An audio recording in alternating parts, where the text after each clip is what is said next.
Ladies and gentlemen, welcome back to College Essay Reviews with Pratik. Now, on this channel, we've looked at essays that were accepted to multiple top schools. We've done Harvard, we've done UPenn Wharton. Today, we're going to be looking at what I like to call the Rutgers of the West Coast, Stanford. This essay was accepted, and I saw it making some rounds on College Confidential, so I thought we might as well go ahead, take a look, see what we can learn from it, see what the pros are, the cons are, and how you guys might be able to take anything we learned from this essay and incorporate it into your own work. Let's go ahead and get straight into it. The essay is called iTaylor.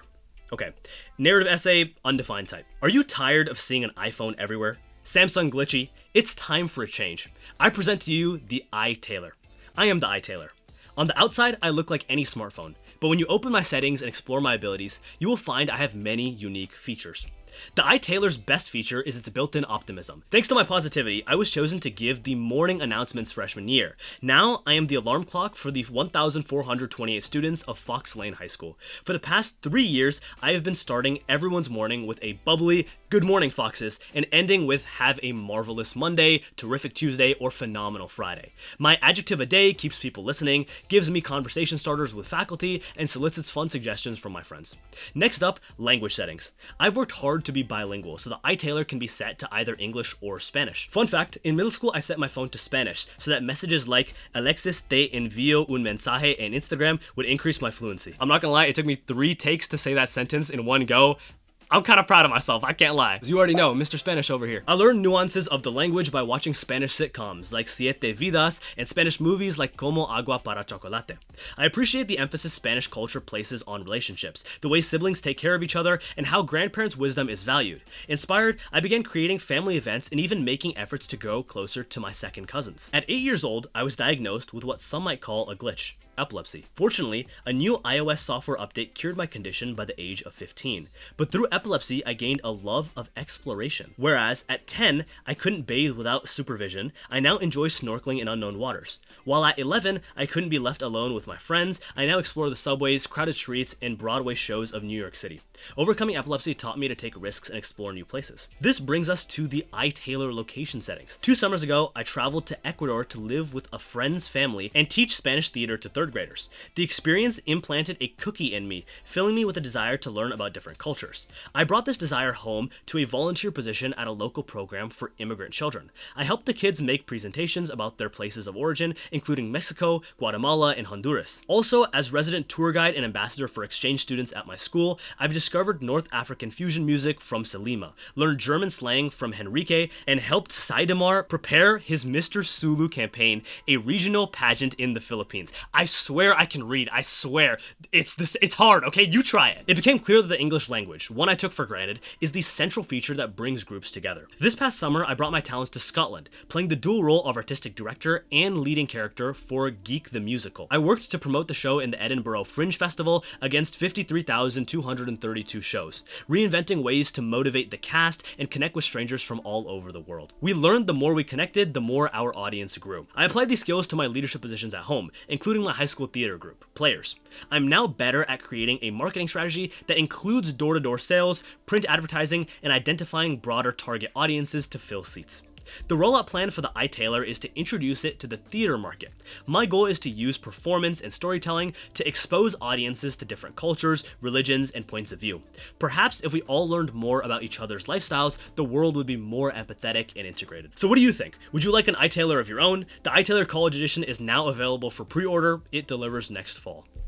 Pretty clever ending, but I'm not gonna lie, compared to some of the other college essays we've seen, don't you feel like this is getting a little bit repetitive? Like, a lot of people are ending their college essays with a sentence that's something like, you're gonna see like next time when I come to college, or when I come to college in a few months, or like, I wanna come to your school. I don't think that that's necessary. Don't watch these videos and feel like you need to end with something like this. I think if you just have a clever ending, it speaks for itself. Now, I want to be as honest as possible when I'm reviewing these college essays. There's no point in just saying, oh, it got into Stanford and glazing it for 15 minutes if I didn't really like it. And in this case, I feel like the essay has its pros and cons, but I'm not blown away by it. Let's just go back to the start and then break down the different concepts here, right? First of all, I think iTaylor is like a fitting title for it. That's the underlying concept. I looked up when this essay was written, right? Just to give it the benefit of the doubt. Maybe it was written in like 2010 when like iPhones were first popping, right? But the thing is, this essay was officially published on this website like in like 2020-ish. I'm gonna take an educated guess and say it was written in like 2019, so relatively recently. It's a cool idea and a very Stanford-esque theme, but it wasn't something that really appealed to me. And the reasoning behind this and why I feel a little bit torn is because fundamentally, it's definitely different, right? It's definitely more out there than what 98% of high schoolers are doing. But what is the practical result when you put this iTaylor concept into writing? Let's just go paragraph by paragraph, right? We're describing iTaylor in the context of this particular girl, I'm guessing her name's Taylor, and talking about the different character traits that Taylor has. But when you're doing that in a very direct sense, sometimes I can feel like it comes a little bit more across like a humble brag than like a real genuine description. Like for example, if we scroll down here to like this particular paragraph, right? Next up, language settings. I've worked hard to be bilingual, so the iTaylor can be set to either English or Spanish. You know, we get it, right? You're bilingual, this is your way of expressing that. Or we go down to this paragraph down here, right? Where we go ahead and talk about epilepsy. I can talk a little bit about this. I spent 4 years of high school doing epilepsy research. I'm incredibly empathetic to, you know, what you would have been going through during this whole phase.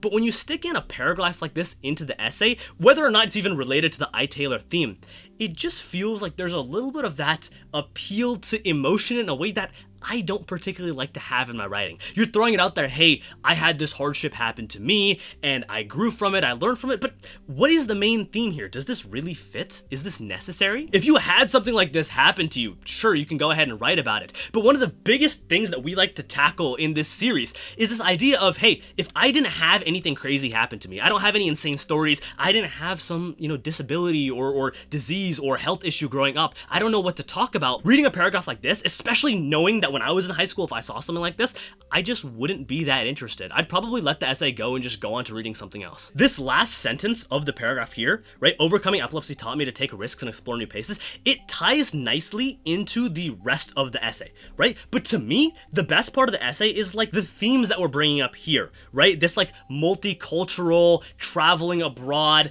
getting this better understanding. Like, that is the appeal of the essay. That's what you're trying to showcase to colleges. The iTaylor theme is more so being used as a concept that like transitions us from one topic to the next, but really I feel like the heart of the essay, the meat of it, all doesn't involve this theme, which is why I wonder if it was like the best way to structure the essay, if they really have that kind of synergy with one another. Now, generally speaking, an approach that I really like to bring to personal statements is taking a particular experience or moment, something small, and just diving deeper into it. This essay has its own spin on things, right? It's going more broad, tackling different ideas and experiences, which I think is totally fine. It's good for us to look at a diverse range of things, but I think there is also such a thing as too broad. Like for example, in this case, if we just scroll up to the very first paragraph here, where this essay starts, where we talk about the iTaylor and having optimism and giving these announcements, to where the essay ends up finishing with like you doing this like theater and musical performance,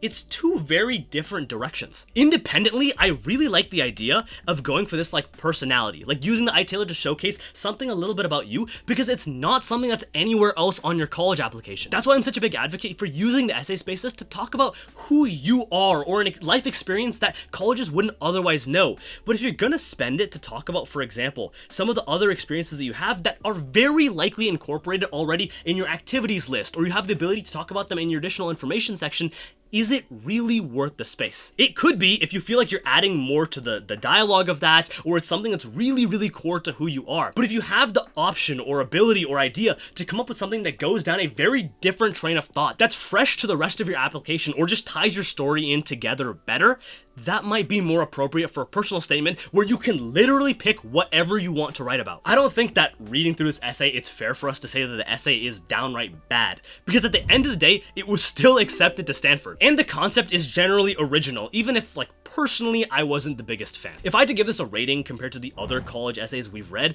those are probably all like 9s and 10s. This might be, in my eyes, more like a 7, 7.5. But on the scale of your average college essay, and the types of college essays that this was competing against, I think something like an 8 or an 8.5 is probably more realistic. I always like to have actionables in these videos as well, so if there's something that you guys want to like personally add to your notes, I think it would be this. If we go into the essay, right, look at how the final sentence of each paragraph adds such a nice level of reflection. It helps summarize the conclusion of what we talked about and transition really well into the next paragraph. Even though the ideas go all over the place, you're able to follow along from the local high school announcements all the way to these explorations around the world because of these final sentences. And I think this is something we can all learn from, something that's great to incorporate into your own essays. Really well done. Probably my favorite part of this essay. If you've stuck with me this far, I know you're a real one, so I'm making this episode a double special, okay? We're looking at one more college essay, but not from who you might think. If you go online, you can actually find JFK's